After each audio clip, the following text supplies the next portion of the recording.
दूर पहाड़ों के बीच एक गांव था। उस गांव का नाम खाती गांव था। वहां के लोग बहुत ही सीधे और सरल थे।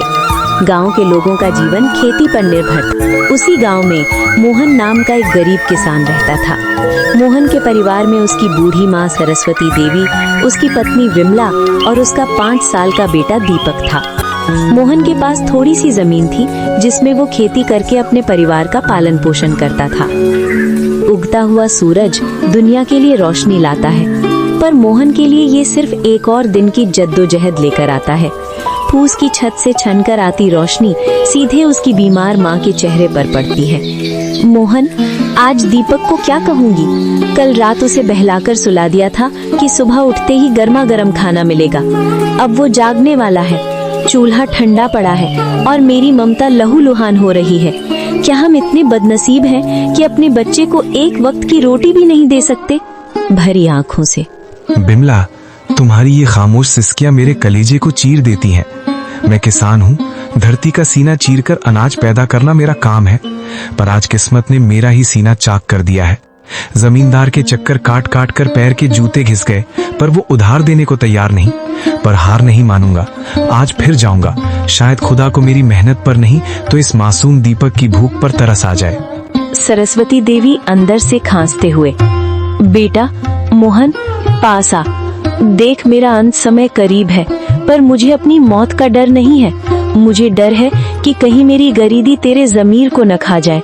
बेटा, भूख बहुत बड़ी चीज है, बड़े बड़ों का ईमान डिगा देती है। पर तू वादा कर, चाहे पेट पीठ से सट जाए, पर कभी किसी का बुरा नहीं करेगा। भगवान की लाठी बेआवाज होती है, पर चोट गहरी करती है। माँ, आपके संस्कार ही मेरी पूंजी है। मैं खाली हाथ लौट सकता हूँ, पर कलंकित हाथ लेकर इस घर में कदम नहीं रखूंगा। मोहन जमींदार के घर चला जाता है। नंगे पांव, फटी हुई कमीज और आंखों में उम्मीद की आखिरी चमक लिए मोहन जमींदार की हवेली के बाहर खड़ा है। सूरज की तपिश उतनी नहीं चुभ रही थी जितनी पेट की भूख और घर में बीमार माँ की कराह चुभ रही थी। जमींदार साहब एक आरामदायक कुर्सी पर बैठे हुक्का गुड़गुड़ा रहे थे, मानो मोहन का दुख उनके लिए कोई मनोरंजन हो। माई बाप, हुजूर, इस अभागे की विनती सुन लीजिए। मैं जानता हूँ कि पिछला लगान अभी पूरा नहीं चुका पाया हूँ, लेकिन मेरी मजबूरी की दीवार बहुत ऊंची हो गई है सरकार। घर में चूल्हा 3 दिन से ठंडा पड़ा है।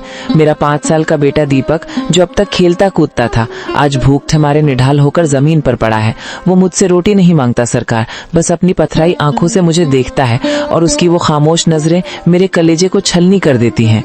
मोहन, ये हवेली जज्बातों से नहीं, हिसाब किताब से चलती है। तेरी माँ बीमार है, तेरा बेटा भूखा है, इसमें मेरा क्या कसूर? पिछली बार भी तूने यही रोना रोया था।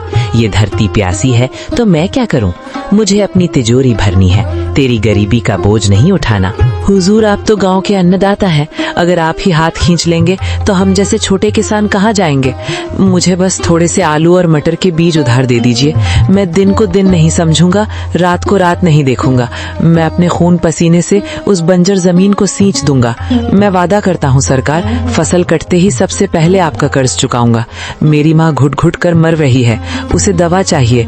हुजूर, एक बाप होने के नाते मुझ पर तरस खाइए। क्या एक गरीब के बच्चे को जीने का हक नहीं है? हक की बातें मत कर मोहन, हक अमीरों की जागीर होती है। बीज चाहिए, बीज की कीमत लगती है। तेरे पास देने को क्या है? वो 2 बीघा जमीन जो पहले ही गिरवी है। जा, यहाँ से दफा हो जा। अपनी इन भीगी आंखों से मुझे पिघलाने की कोशिश मत कर। जब तक पिछला हिसाब बराबर नहीं होता, तुझे एक दाना भी उधार नहीं मिलेगा। हुजूर, आज आप मुझे यहाँ से खाली हाथ भेज रहे हैं, पर याद रखिएगा, गरीब की आह बहुत गहरी होती है।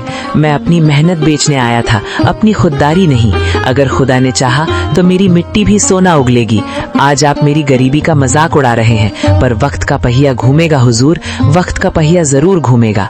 मोहन अपनी फटी हुई आंखों में आंसू लिए भारी कदमों से हवेली की सीढ़ियां उतर गया।